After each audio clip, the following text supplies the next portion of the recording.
Welcome back. This is episode 5 of Amateurish, the podcast. I'm your co-host, Brett. I'm your co-host, Logan. On this week's episode, we got a busy one. We got the NCAA settlement news to cover. Then we're going into the NBA Conference Finals recap. Then NBA draft deadline decision review. Who's staying in the draft, who's staying in college. Then we'll touch on the EuroLeague a little bit. They just finished up. And then finally, we'll end it up with some high school transfer news.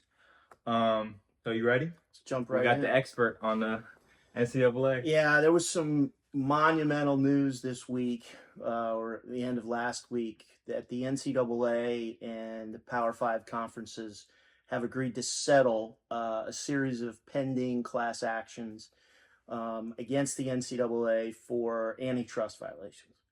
And there are 3 class action cases. They've been consolidated for purposes of the settlement. You've got the first case is House versus NCAA. That's the oldest case. That was filed in 2020 by Grant House as a swimmer. I believe he was Arizona State. And that was a challenge to the NIL rules as they did or didn't exist at that time. That case is very important because it gives them a look back to it's 4 years back from 2020. So any athlete from 2016 is going to be affected by this settlement. You'll understand how that comes into play later.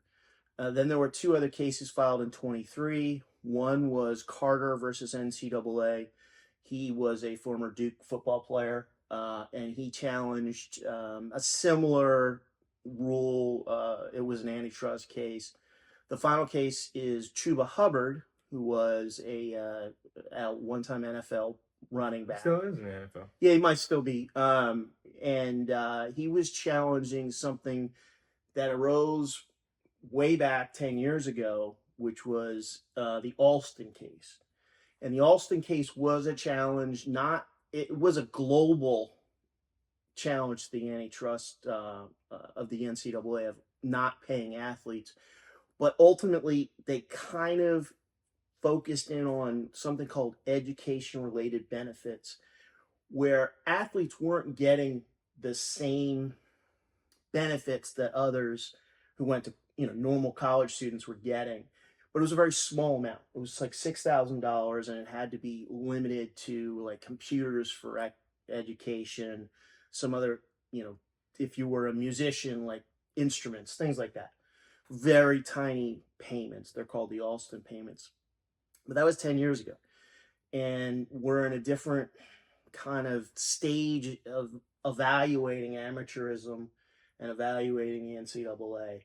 And once the NCAA approved NIL payments, it was kind of a done deal that these cases were going to get resolved favorably. Now, here's the situation, not to bury you in legalese. These are class actions. So they're brought on behalf of a number of what we call similarly situated people. So it's anyone who is affected by NIL or affected by these Alston rules or affected by not paying them directly. And what happens is in most, if not nearly every class action, is there's a settlement. It's reached between the plaintiffs, in this case the athletes, and the NCAA, and also joining in them right now are the Power 5 conferences, which is going to be important when we get to a few other things. Now, what this means is the big headline out of this, right, was that they were going to pay $2.8 billion to former athletes dating back to 2016. 2016? So, like, Johnny Manziel's not getting anything, like the big stars before? Correct. Okay. You had to be an athlete from 2016 on through basically the date of the settlement and the new rules. Now, that's a lot of athletes. That is a lot of athletes. And you got some big names in there. Yeah, so you don't have, it's not a windfall. These guys are not going to get tons of money. And the interesting thing is they're going to pay that out over 10 years. Okay, so I don't know if an athlete's going to get a check for 10 years or they're going to do it in waves, but it's not like the NCAA has to come up with 2.8 right away, or the conferences. Now, what's interesting is the judge hasn't approved this yet. every class action settlement has to be approved by the judge. And that hasn't happened yet, although, and we don't know, frankly, how the judge is going to rule. Sometimes judges say, no, it's too cheap a settlement, or I don't like this provision of the settlement, and they won't approve it. And what do you think will happen? You think the judge will approve it then? Yeah, in most cases, settlements are approved intact unless there's something really egregious about it. Like if this was a $10 million settlement, I don't think the judge would approve it. But athletes, so right now you're included in the class unless you file an individual lawsuit against the NCAA. What happens is once the settlement is approved, a notice goes out to these athletes, and they're probably going to have to do it by publication because to track down every is a daunting project. So they'll post it in newspapers and online, and run TV ads and things like that. You see them all the time for the Fort Bragg settlement. If you served at Fort Bragg and drank the water, and I'm not or like those medical procedures. Exactly. Okay, yeah, it's something like that. Now, every athlete has 3 options in this case. One, you can say, hey, I don't want to be a part of the class. Opt out of the class is what we call it. And then that individual can sue the NCAA or the Power 5 conference on their own. But that is very rare. And it's only to someone who might have a very significant argument. If he were in the class, Johnny Manziel, for instance, saying, hey, my earning power was way more than what you're going to give me. Right. And it would probably be a situation like that where he didn't actually succeed in the pros. Yeah. Like Zion Williamson wouldn't do this. No, because he already has. Yeah, he doesn't need the money. He doesn't need it. Okay. I'm not saying Johnny does. I'm just saying. No, and I don't want to minimize. Maybe Zion feels greatly. But I'm just an example. Right. Exactly. So that's the first case, is you can opt out. The second thing is you can object to the settlement. And that means I don't think it's enough. I don't like the payout. I don't like this aspect of it. And that is brought in front of the judge and weighed. And then the third thing is you can accept. You can take whatever payment is coming your way. Now, the interesting thing here is another aspect of the settlement, in addition to the payouts, is the NCAA has agreed that colleges from now on can pay athletes directly. But there's a cap, and the cap is 22% of revenues, of athletic revenues. To all the athletes in total? To all the athletes in total. Okay. That number right now is about 22 million, 21 million. For a Power 5? Well, it's not limited to Power 5. Now, you don't have to pay out if you're the University of Wyoming and you just don't have those revenues. You don't have to pay them 20 million, but you could, or up to 22% of the number.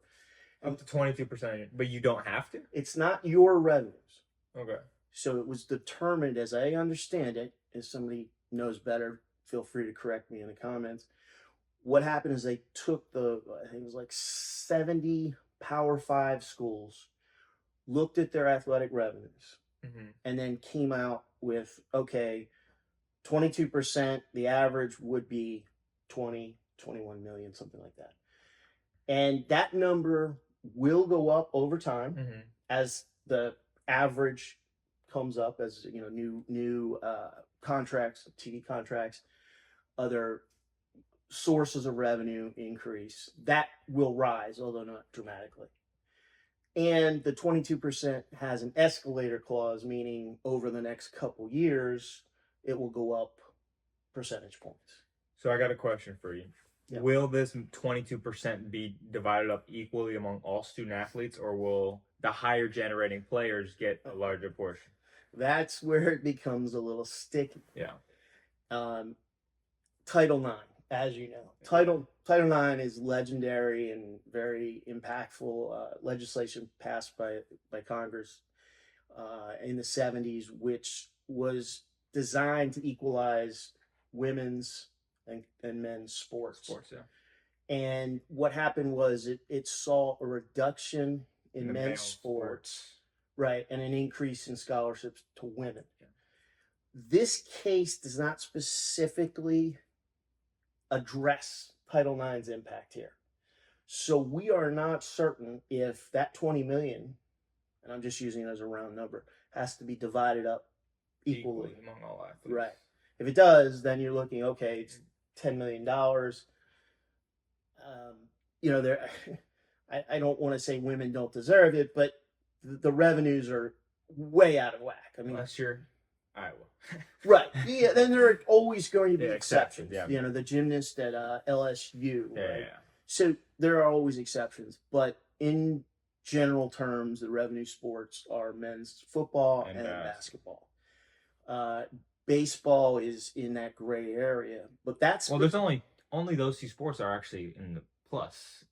The rest Right. of the sports are usually operating at a loss. Yeah, I'm not sure where baseball might be neutral or they're pretty close. Yeah, but you've got like crew and gymnastics and golf and all those other sports that don't generate the income. Interestingly, the highest earning school when this average was done, and I think it's still today, is Ohio State. Makes sense. Their athletic revenue was estimated to be $250 million. Now their gross profit, or it's gross, but it's also, who knows, whether they've included all the revenue streams correctly. Yeah. But for argument's sake, now in that case, Ohio State's 22% would have been closer to 50 million. Yeah. But that's why they just capped it at this sort of 20. So it's a cap. Okay. It's a cap. You can't pay more. Because that would be unfair for recruiting. Yes, sort of. I mean, it already is, but we're gonna get to another aspect of this. It's very interesting.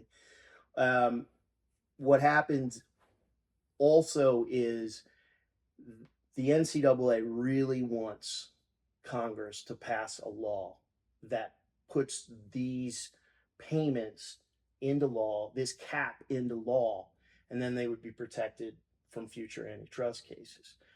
As it stands now, without that congressional protection, you will see women's college athletes.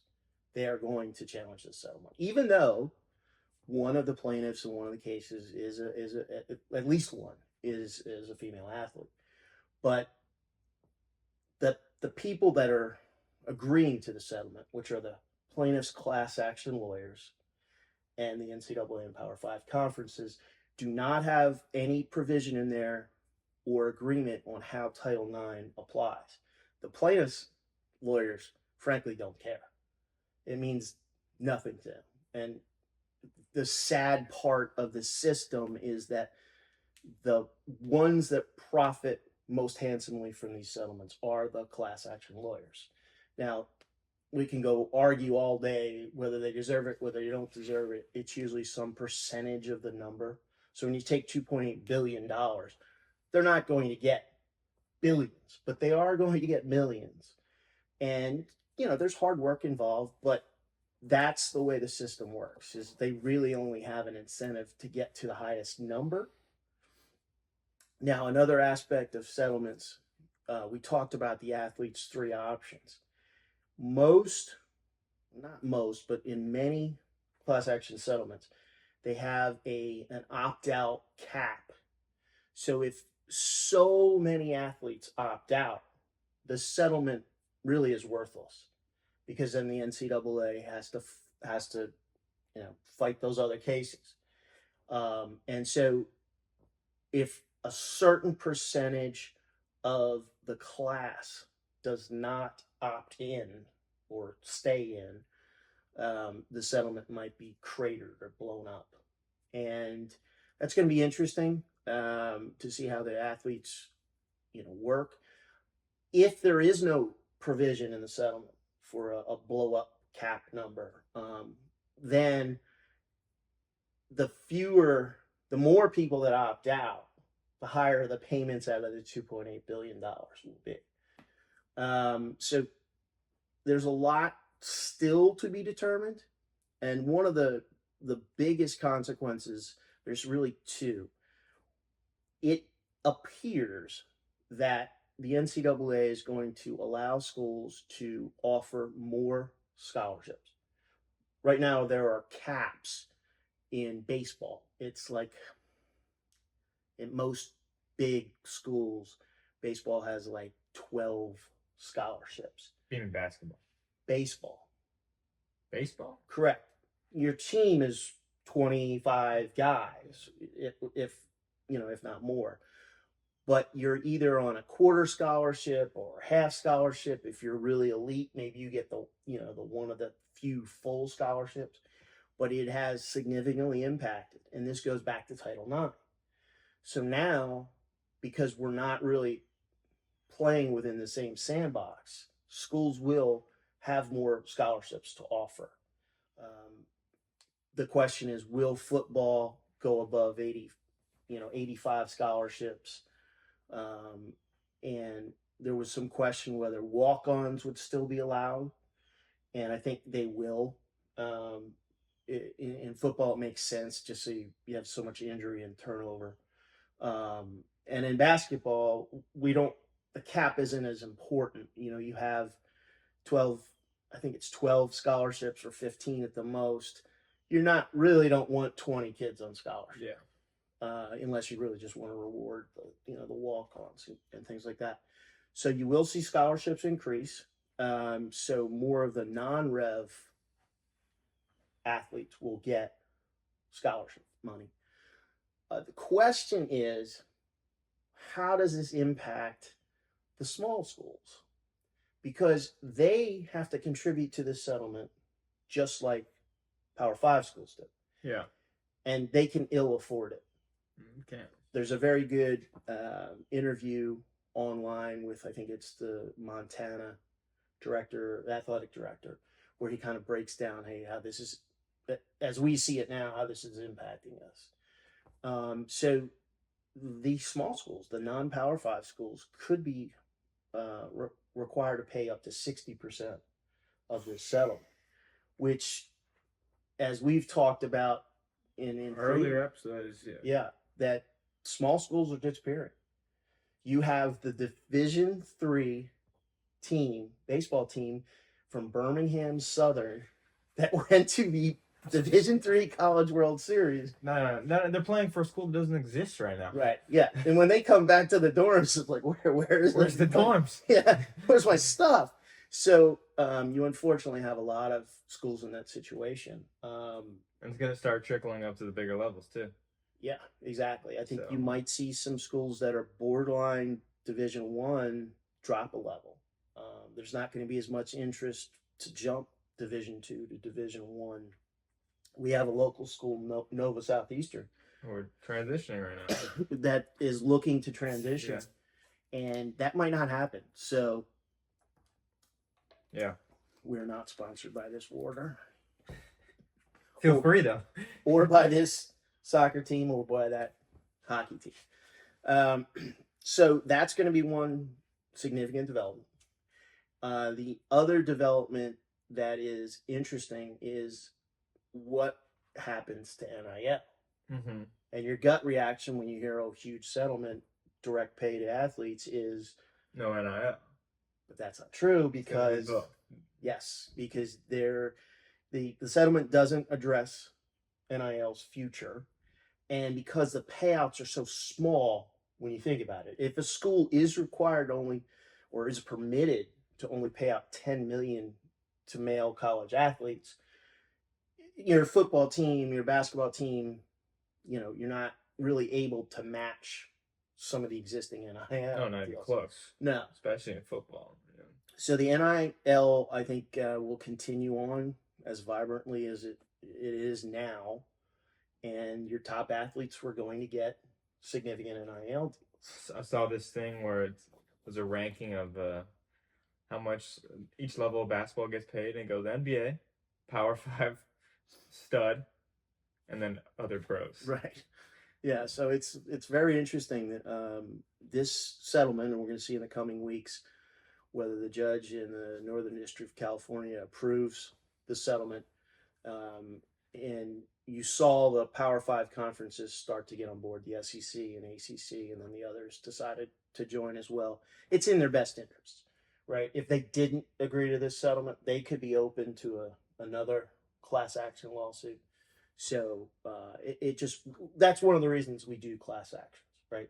Is we have a huge group of people that have the same type of claim and similar damages, and to give certainty to the defendants so they're not constantly sued, they bring a class action.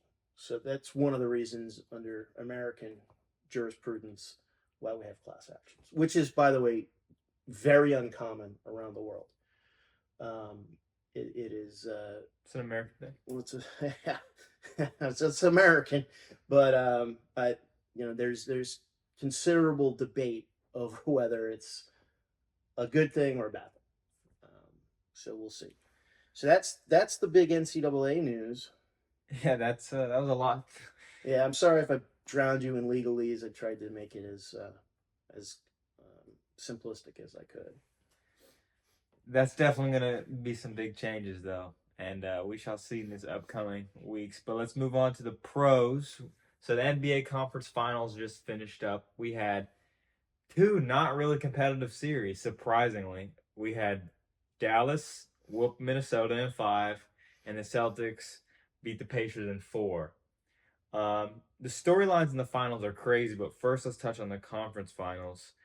I said after, and let's start with the Eastern Conference. I said after Game 1, I was watching it, and after that overtime loss to the Pacers where they gave the game away, and they gave away a couple games later, I said that was a soul crusher, and I don't expect them to win a game.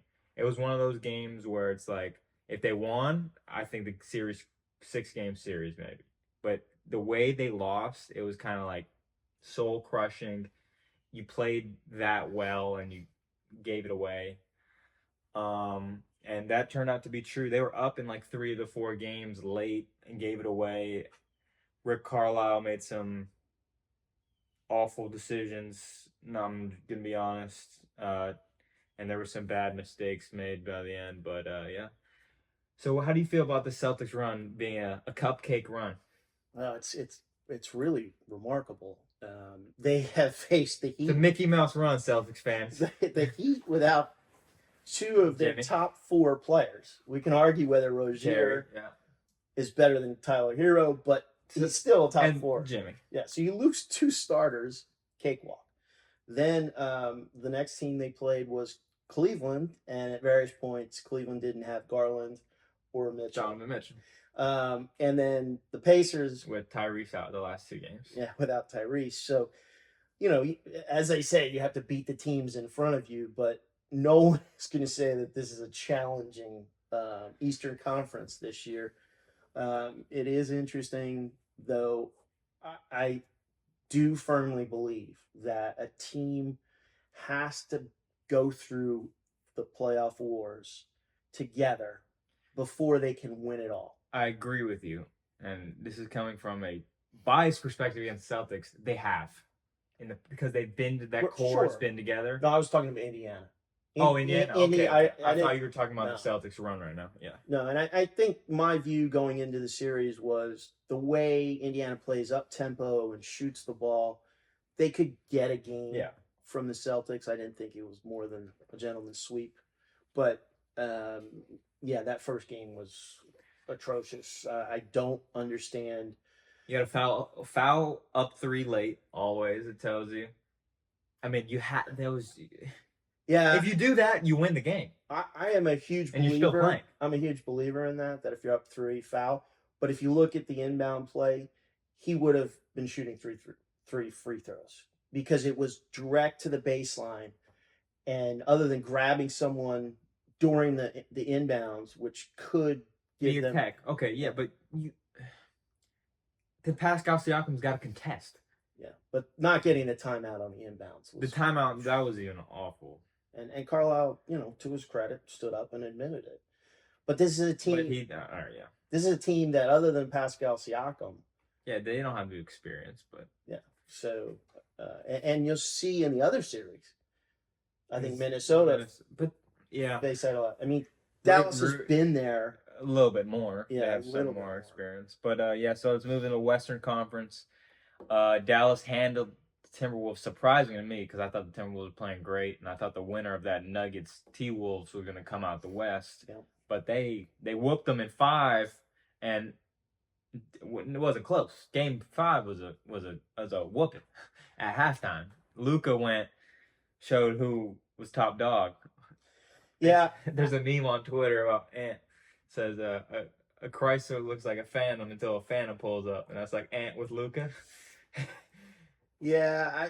I was shocked watching parts of those games how gassed Ant looked. He just looked like he had no Yeah, he had a rough energy. stretch there. You know, his competitive nature is fantastic. He had a very good 5th game. Um, and you know, Cat didn't shoot the ball well at all until that 4th game. Yeah. Well, Inside the NBA was talking about you're 7 feet tall. Why are you shooting so much? Get to the rim. And he did that in that one game, in Game 4 when they actually won. But Yeah, I mean, it's funny. he shoots at a The best shooting big man of all time came to Dirk's house yeah, and built a brick. yeah, yeah. You know, I have similar. You know, why is he so much on the perimeter? But to his credit, he's a very good shooter. Except when you go to the playoffs, making that 3, that closeout is harder. Yeah, statistics don't mean anything in the playoff. And you saw that happen to the Celtics last year against the Heat. And also with the Heat, they weren't a great shooting team in the playoffs. And then they became a great shooting team. The playoffs numbers don't mean anything.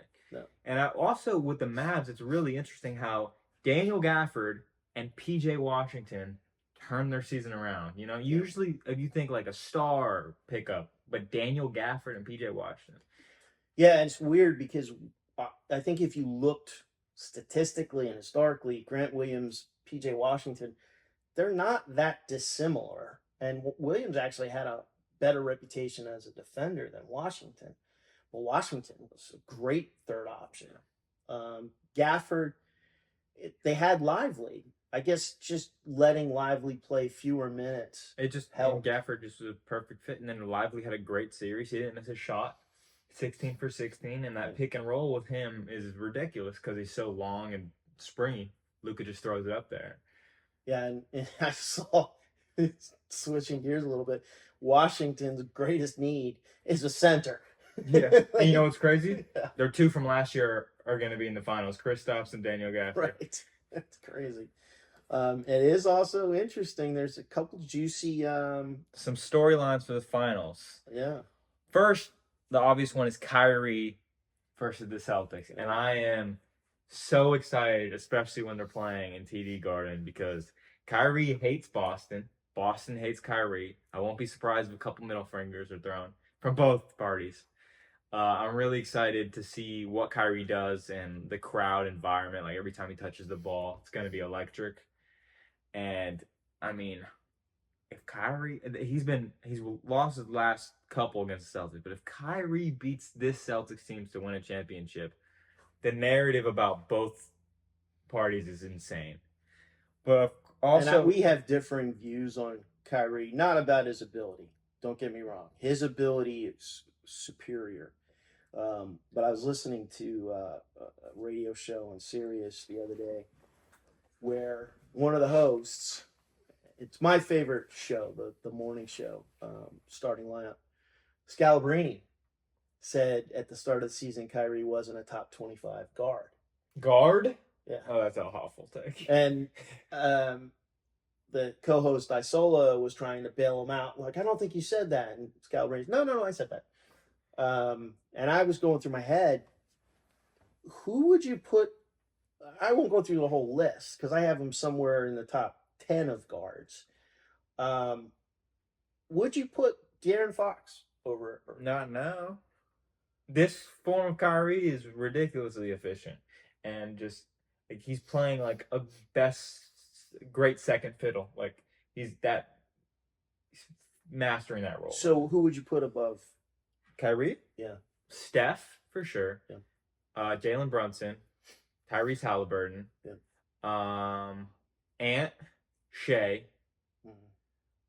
That's 6. Luka, his teammate. Yeah. I think that's 7. That's 6. I'm counting. Okay. I'm not putting over. I'm putting Kyrie over Dame right now. Yeah, fair. Trey, Mm. I'll put Donovan Mitchell over him, even though he's 2, but we're going just guards. I'd put him in the top 10 for sure. Yeah. Sure. But in the 10, not 10. Ja? No, I got Kyrie over Joe. Okay. I mean, that might be some recency bias for sure. Yeah, I think if you look the last 2 seasons, then we have a different. This current form of Kyrie is. No, it's superior. Yeah. But some other storylines. So we're gonna get the new face of the league probably out of this. Tatum or Luka's gonna get their first ring, and it's also kind of an America versus overseas. Just saying. Jaylen Brown ahead of Kyrie? No, it's not even a question. Okay. Even though he's a better defender. Yeah, but he's can't go left. Okay. Kyrie's the most skilled player of all time. Kyrie's getting his second championship, and also he wasn't a top 75 player last year when they made their list, and if he gets another championship, first of all, he was kind of snubbed before. His legacy is greatly. Oh sure, no, it's enhanced. Yeah. I still don't know if he's a top 75 player with of all 2 time. rings. I mean, but they had Dame in there. Yeah, but right now we have him 7th, 8th best guard. But he's also 30 something. No, I get it, but I mean the guys you have ahead of him, how many of them are in the top 75? Steph. Yeah. But that's all these. Jaylen Brunson's young. Tyrese Halliburton's young. Luka's young. Shea's young. Sure. So Kyrie's second championship. Kristaps and Irving both facing their former teams, like we said, and then Jason Kidd going for a title as both a Mavs player and coach. It's pretty interesting. So who you got? I mean, I'm never gonna pick the Celtics, but it's hard to see that they don't win, especially because they've been bad. It's kind of like they've been there so many times. They're due. They're due for it, but the Mavs look nice, and the Celtics pick and roll coverage, I think, is going to be exposed with this Luka Lively, and I don't think it's going to be a sweep like the Celtics have been doing. I think this is going to be a contested series. I'm expecting 6 for sure, because I think Luka can win a game on his own, just doing magic like he does. So yeah, but I'm gonna go with the Celtics. Unfortunately, who does the layoff hurt? Because you got almost 10 days between this now and the start of the the Mavs, because Luka's gonna go smoke some hookah and maybe gain 25 pounds. That's who it hurts. Thank goodness he doesn't watch this podcast. No, we love Luka. No. But yeah, I saw this thing. They tanked game 4, so Luka didn't gain any extra pounds. He had to stay in game shape a little bit longer. After the game, he was already drinking a beer and Michael Finley had to take it out of his hands. Is there pressure if the Celtics don't win? And it also helps the Celtics with Kristaps's his injury getting healthier. Strain. If the Celtics do not win, is there pressure on Joe Mazzulla? No. He'll definitely get another year. I mean, he'll get another year regardless because the record and their success. His seat might go up a little heat. A little heat? A little heat. Like to turn the oven on a little bit. Not full 350, but yeah, like 175. If they don't win this, Celtics fans, if you're watching, this is atrocious. This would be the most disappointing thing. Yeah. If you guys don't win this, I will relentlessly make fun of you for years. Yeah, but I don't want to rank this Celtics team in the pantheon of the other great Celtics teams. If they win this championship, they're up there. Well, only because there's 17 other Celtics teams that won, or 18? No, but if they win this championship, this is an all-time great team. Wow. The record, they're the number 1 offensive team. They're really high up on defense. Their record was incredible. And if they win, they will have one of the most dominant playoff runs of all time. I know, but you're not going to look back. In 20 years, you're not going to look back, well, this team had no player, this team had no player. You're just going to see, hypothetically, 16-2. Yeah, I can't remember another run where they missed the stars. Butler, Halliburton. Yeah, I'm just saying they will be remembered as one of those teams. Yeah, I get you. And also, 5 former All-Stars or 6 with Al Horford on the team. Right. 2 guys all NBA. Drew, like that, they're loaded. Oh, Derek White wasn't an All-Star, but How many? Some of these guys are young. How many of these guys are on a Hall of Fame track? on Celtics, Yeah. Tatum, Brown. Okay. He's an All NBA player. Okay. He's on the track. I don't even like him, but he's on the track. No offense, Jalen Brown, if you're watching. Holiday. Holiday, because the Basketball Hall of Fame is He would have 2 rings. 2 rings, couple All-Stars. He was an Olympian. Yeah, for sure. Now it gets tricky. Kristaps, no. Al Horford, 50-50. Derek White, no. Yeah. Okay. Al Horford, if he wins this, he gets off that list where he's the most player on the He's played the most games without winning a title. Yeah, he gets off that list, and he's a 2-time college champ. That's true. Yeah. Yeah, That's true. That's what's so he's a winner if he. But yeah. But before we jump off the NBA, we also saw firing JB Bickerstaff. Yeah, I disagree with. I mean, the Cavs, the front office has done this before. He was not the problem. No, it's roster construction. But I mean, the NBA, we see it every year. Your timeline as a coach is so short. It's not like in college where you get a couple years to rebuild. If you're not winning, you're out of there. And I mean, they were winning, and he was still out of there. Yeah, I saw that the immediate reaction was, how's this going to affect Donovan Mitchell? And, obviously he came in there when Bickerstaff was already there. So we don't know what that relationship is. But this team has, for all that it's achieved, has some structural issues. For sure. You can't play Mitchell and Garland together. I think that's been proven. Yeah, they're too small. And you can't play Allen and Mobley together for long stretches because they're very perimeter game isn't. Yeah, neither guy has that. I mean, Mobley has more, but yeah, I agree with you. No, fair. They're talented for sure as a roster, but it just doesn't. It's kind of like a better Rockets with all this talent they have that doesn't work. Yeah. Even though it did work, they made it to the second round. But so we're gonna stay kind of with the NBA, but also focus on college. So the draft deadline just happened, and we had some really notable decisions. We'll start out with some big ones. Alex Caravan returning to UConn. I was surprised. I thought he was a borderline first rounder. Yeah, probably second rounder. Early second, yeah. And he was kind of last year too. So he's going for the 3-peat. Mark Sears coming back to Alabama, which is huge because Alabama might be the preseason #1 team with how loaded they are. Well, they jumped to 2 in some polls already. He's the preseason player of the year favorite. Yeah. And his teammate, Jaron Stevenson, who's expected to stay in, is also coming back. He's good. Caleb Love to Arizona, and which also has some implications because they lost 2 commits because of this. Josan Sanan, who's a 5-star guard, flipped to ASU after this, and Phillips, top 50 kid, also decommitted. Hunter Salas, who I thought should have stayed in the draft. I thought he has an NBA game build. He's going back to Wake Forest. That was surprising to me. He's going to be really good.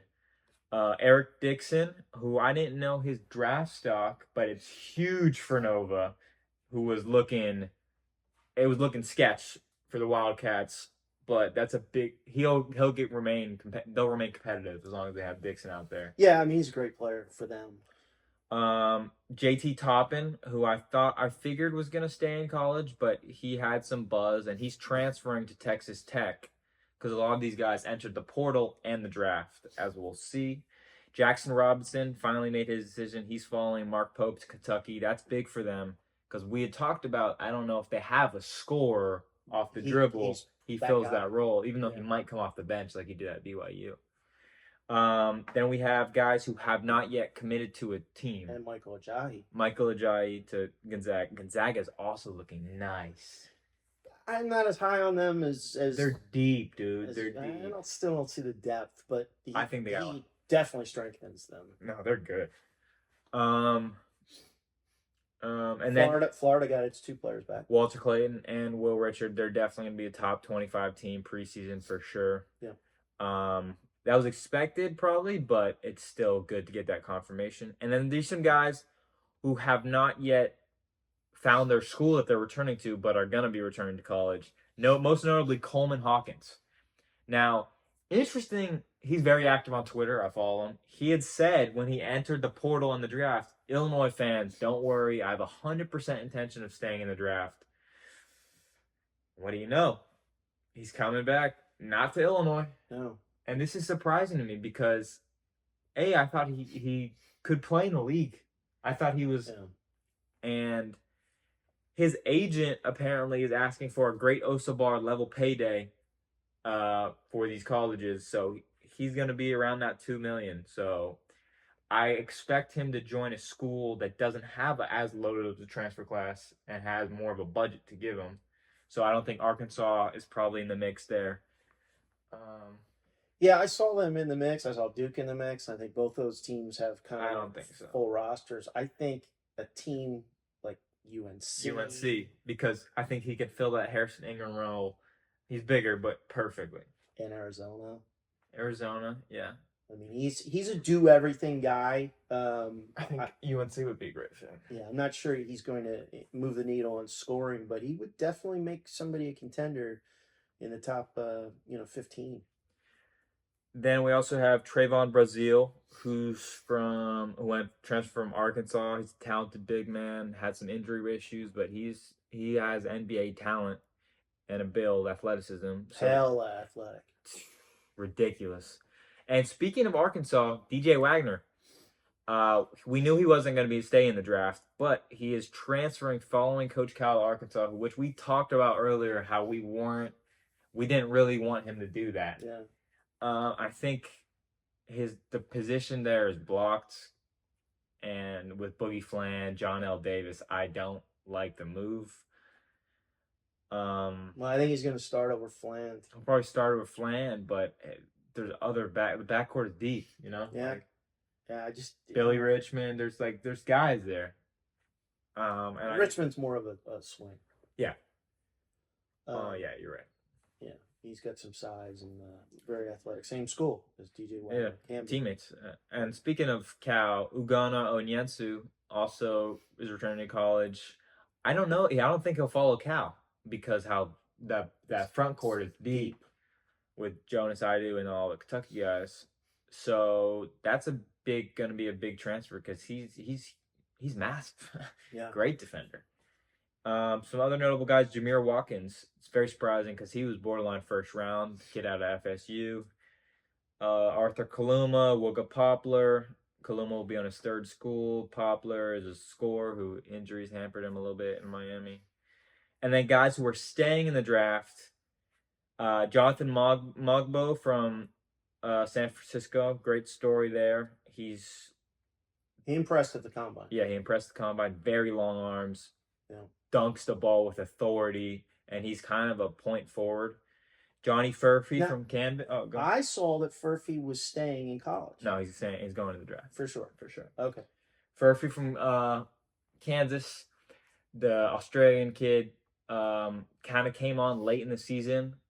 He's like an NBA Academy kid, so I think he'll be probably a first rounder.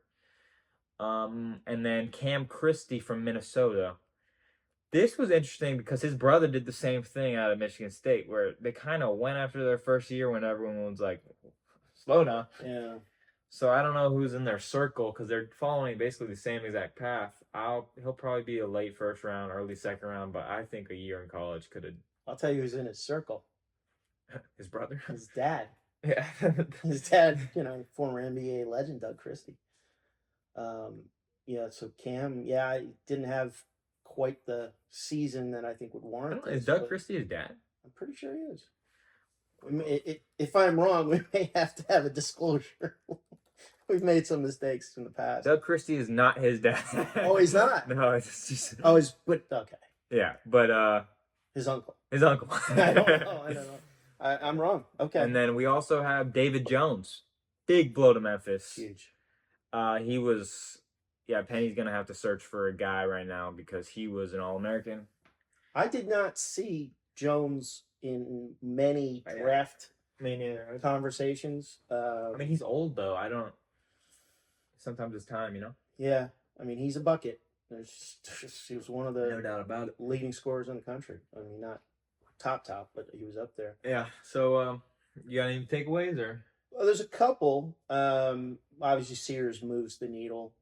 That's surprising me because I thought he had that. I don't want to say Jalen Brunson, but like potential to be a second round hit as a small guard. He didn't have a good combine, but he's injured and he's short. Yeah, but I mean that's what I'm saying. A small second round, older college guard. Yeah, they can pan out in the league.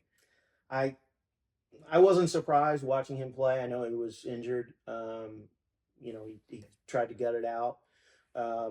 I think Ajayi helps a lot. He really did show out. I'm a little surprised he didn't stay in the draft. And one of the things about recent transfer activity, right? So you obviously have DJ Wagner. That's a needle mover in some respects. UNC picked up then Alan Lubin, who had a very nice season at Vanderbilt.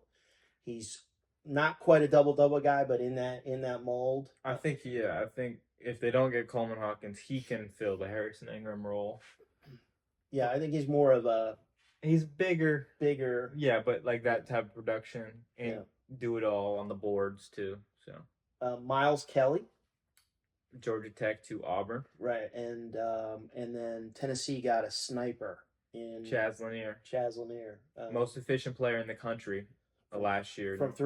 From three, and also he shot like 50% from the field. And he averaged 20 points a game. So that's going to be big for their offense, who we've seen at times in the past have not been that good. I mean, last year was definitely the Dalton Connect. The Dalton Connect show. But it was, that's a big pickup. And what I realized in looking back, ESPN does a great, here's where the roster stands. Yeah, that's a great article. It's always updated, and it's very useful. 2 losers from portal and graduation. Florida State is decimated. Oh, dude. Decimated. Leonard Hamilton's a legend, but I don't understand why they're sticking with him. I would hope he retires and not get fired, but they need a change in regime. They're going to be bottom feeders for the 3rd year in a row. And Georgia Tech. For sure. They lost Kelly. They have got a couple guys, though. They got Javian McCullum from Oklahoma, who's a bucket. So I wouldn't say they're as big of a loser, but Georgia Tech hasn't been relevant in basketball for a while. So agreed. I would expect them to stay mediocre. Well, we're going to get into our conference previews later in the closer to the season. Yeah, closer to the season. It'll be interesting where they. But yeah, that was some big college basketball news. We had a couple, All-Americans returning. Now let's move on to the EuroLeague. So I don't follow the EuroLeague. However, I heard from someone that the Final Four was going on, so I looked into it, and so their Final Four just happened where Panathinaikos beat Fenerbahce and Real Madrid beat Olympiacos, and then Panathinaikos beat Real Madrid in the final to win the EuroLeague. And I was looking at the rosters just to see, and it's like there's some real NBA talent on these guys. Kendrick Nunn was Panathinaikos' best player, remember? Oh, wow. The Miami Heat all-rookie guard. Former Laker. Yeah, former Miami Heat Laker. Jerry and Grant. They got Bo Cruz from the movie Hustle, Juancho Hernan Gomez. They got the Antetokounmpo brother. But I thought Real Madrid's roster was ridiculous. They went 31-8. They were the favorites. They got Facu Campazzo, Sergio Rodriguez, that's a name you haven't heard in a while, Rudy Fernandez, Mario Hezonja, Gershon Yabusele, Zanan Musa. That's some real talent on there. And then Olympiacos, they had Thomas Walkup, who never played in the NBA, but he's interesting. He went to Stephen F. Austin on those teams that made the runs back-to-back, and he was a forward. and then he turned into a point guard. Wow. And if you see his film, he's just like he's great with the ball. Nigel Williams-Goss, Gonzaga. Gonzaga. Yeah. Isaiah Cannon. Was it Marshall or No, Isaiah. I don't. He played for the Sixers for a little bit. Iggy Brazdeikis, who's on the Knicks. Oh, that's right. Moses Wright, who was the ACC Player of the Year a couple years ago for And Georgia Tech. Flip. Philip Petrusev from Gonzaga. Yeah. And then finally Fenerbahce. They had Turkish team. Yeah, they had Scotty Wilbekin from Florida, Tyler Dorsey from Oregon, Nigel Hayes from Wisconsin, who was a big for the NIL. Oh, yeah. Yeah, Georgios Papagiannis from the Kings. So, I mean, it was just interesting to look at the second best league in the world, considering I don't really follow it. And we know, of course, that the European environment is like the best in the world, but Greece, especially Greece and Turkey, they don't play. No, that's the crowds there are ridiculous. And it's interesting because the games are so different, even though it's basketball, but like Lucas said, it's easier to score in the NBA than the EuroLeague, but the game's 40 minutes over there as opposed to 48, which explains why the scoring, like if you look at a box score, it looks more like college basketball than it does NBA. It's way more balanced. You don't have this. The leading score was, I think, 18 points a game. Yeah. And you can take the ball off the rim if it's hanging up there. There's no defensive 3 seconds. So it was a refreshing to look at that, and it was interesting to see. Take fouls. Yeah, it's much more strategic. I think it resembles more of the college game. Yeah, I think as you get into the draft talk, you're going to see some guys coming over with depressed, in your mind, in most people's mind, depressed stats. Yeah. And it's actually a pretty good season. I mean, not the guys who were averaging 5 points a game. But if you average 10 in the EuroLeague, that's it's like pretty good. You would see it on college and be like, oh, but the EuroLeague, it's impressive. I think Jurisic is a guy, who really impressed at the combine. Yeah. The question is Topic. He wasn't in the EuroLeague. No, he's hurt. Yeah. He hurt the same knee that kept him out for months. And he is supposed to, the first week of June, go to the showcase. The showcase, yeah. And I don't think he's going to do action, but they'll be able to maybe check out his knee, see where he is in his recovery. He's a top 5 I think if he's healthy, he's up there for sure. Big guard, passes the ball really well. He's a Nikola itch, so he's going to be successful. Yeah. But yeah, so then we have some transfer in the high school level. AJ DeBansa, who we've mentioned many times on this show, the number 1 player in 2025, is transferring after 1 year prolific prep with his Tyron Stokes. He's going to Utah Prep, which is not a big name in the high school world. I mean, if they're a prep school, so I looked at their roster, they had a couple like ranked D1 kids, but it's not like a prolific prep. And it's in Utah, which is interesting. He's also going on an official visit to BYU soon, so it leads you to wonder. But yeah, I think that's what do you think about that move? I was surprised. It's super surprising. I mean, with Stokes there. They're AAU teammates together. They're electric. Maybe there's some rivalry we don't know about. No, they're boys. But that was a surprising move, given who he is. That Utah money coming in. It's something. That's their entire NIL budget. High school NIL budget. And also a kid we've talked about here on the show, Dante Allen, going to Montverde. Yeah. I mean, they're always reloading. There's never a weak Montverde team, but that will definitely raise his stock, and I think he'll be ranked much higher the next time these rankings come out. Yeah, we saw some local kids that aren't, kind of on draft and on recruiting radar yet. But high school is also the transfer portal. Is alive and well, yeah. But yeah, that's gonna be it for today's episode, y'all. We had a lot to cover, like across all levels of basketball, really. Euro, NBA, college, high school, and some legal news in there. But hope y'all tuned in. If you Let us know in the comments below who your pick is for the finals. Hopefully we don't got that many Celtics fans. No, I'm joking. But yeah, we'll catch y'all on next week's episode. Peace. Peace.